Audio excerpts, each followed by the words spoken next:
All right, welcome to The Explainer.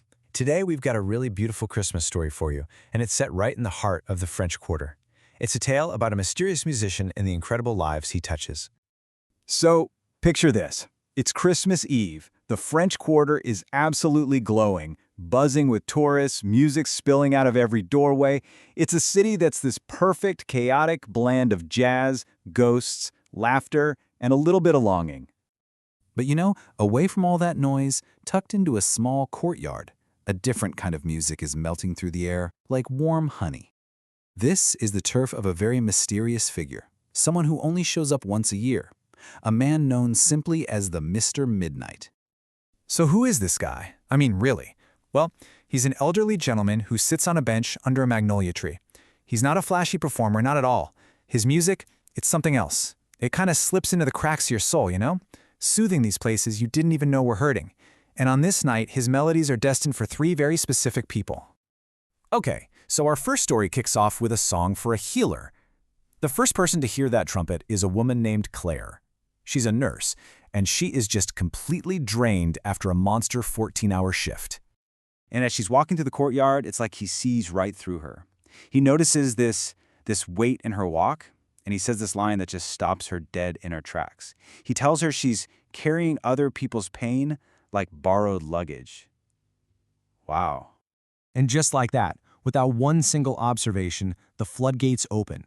Claire confesses this deep ache she's carrying. She lost a patient, a little girl, and she just feels like a complete failure, like she should have been able to do more.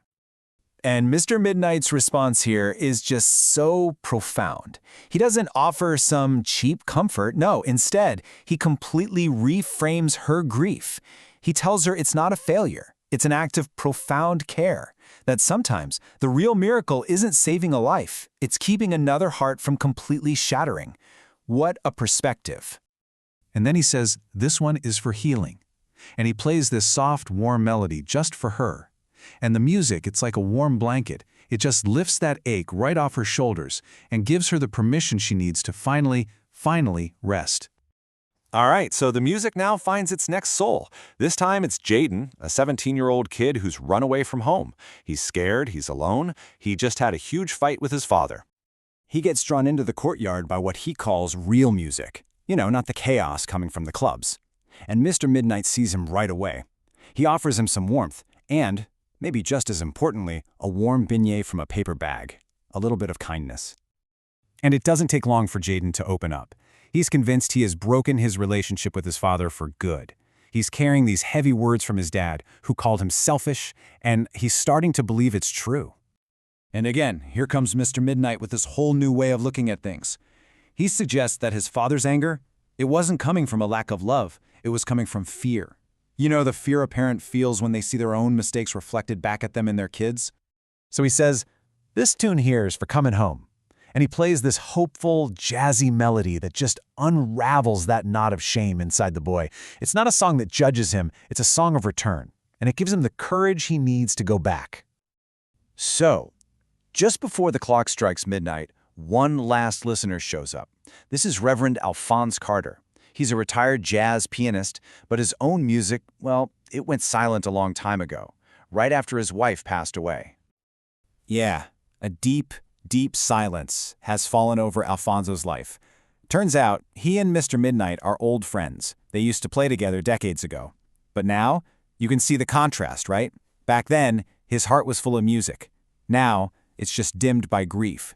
And his hands are riddled with arthritis, so he can't even play anymore. Mr. Midnight starts playing a song Alphonse's wife used to love, and you can just feel the connection between these two old friends. And when Alphonse says he misses her, Mr. Midnight's response is just so powerful. He says, you're supposed to.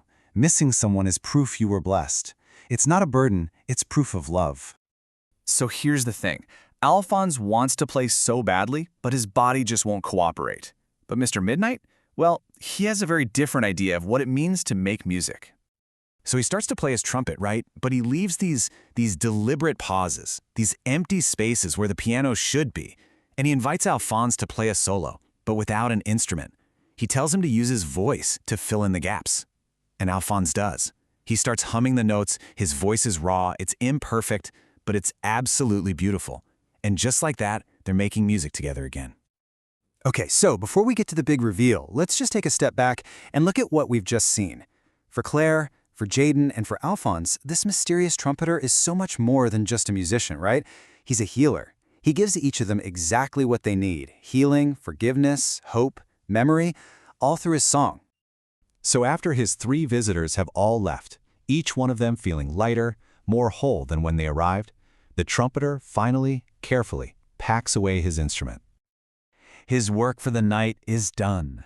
And just as the church bells start to ring, welcoming Christmas Day, we finally find out who this incredible, mysterious musician really is. Yeah, he's not the storybook Santa you're thinking of with the sleigh and the reindeer. Nope, he's a Santa that is perfectly suited for a city like New Orleans. Instead of toys, he delivers these incredible gifts of music and healing, each one perfectly tailored to the aches of the human heart. He just vanishes back into the city, but his music, it kind of lingers in the air. And it leaves us with this beautiful final thought.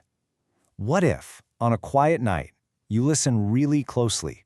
Maybe there's a melody out there that's meant only for you, one that's just waiting to find the broken places inside and make you whole again.